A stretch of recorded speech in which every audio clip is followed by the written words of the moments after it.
எல்லாருக்கும் செஷல்லேருந்து வணக்கம். இன்றைக்கி நம்ம பச்சடி ரைத்தா சீரீஸில் நம்ம பார்க்க போது பீர்க்கங்காய் ரைத்தா.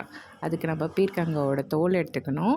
அதோட கருப்பு உளுந்து, கடலைப்பருப்பு, தேங்காய், காஞ்ச மிளகா, பூண்டு, கொஞ்சம் சீரகம், உப்பு இதெல்லாம் போட்டு நம்ம டேஸ்ட்டான ஒரு பீர்க்கங்காய் தோல் பச்சடி பண்ண போகிறோம். அதுக்கு எண்ணெய் ஊற்றி சீரகம் போட்டு கொஞ்சமாக பூண்டு போடணும். பூண்டு நான் தோலோடு தான் யூஸ் பண்ணுவேன். ஸோ பூண்டு தோல் போட்டு நல்லா வதக்கிட்டு அது வரணுன்னே நம்ம கருப்பு உளுந்து ஃபஸ்ட்டு போடணும். அப்போ தான் அது இன்னும் நல்லா வதங்கணும். ஸோ கருப்பு உளுந்து நல்லா வதங்கினோடனே அது நல்ல ஒரு பச்சை வாசம் போய் ஒரு ஒரு நல்ல வாசனை வரும்.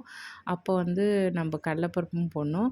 கடலைப்பருப்பும் இந்த கருப்பு உளுந்தும் சேர்ந்து ஒரு வாசனை வரும் பாருங்கள், செமையாக இருக்கும். அப்போ நம்ம பீர்க்கங்காய் தோலை போட்டுட்டு அதையும் இதையும் சேர்த்து நல்லா வதக்கணும். இப்போ நம்ம போட்டிருக்கிறதுல காஞ்ச மிளகாய், இதுக்கு காரம் நம்ம காஞ்ச மிளகாய் தான்.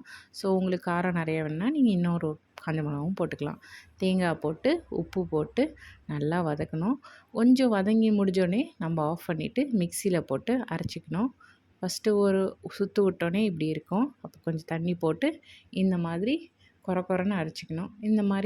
இந்த மாதிரி ஸ்டேஜில் நம்ம நல்ல தயிரை அடித்து அதில் போடணும். ஸோ ரொம்ப பேஸ்ட்டாக அரைச்சா அது டேஸ்ட்டு நல்லா இருக்காது. இந்த மாதிரி கொரன்னு இருந்தால் தான் நல்லாயிருக்கும்.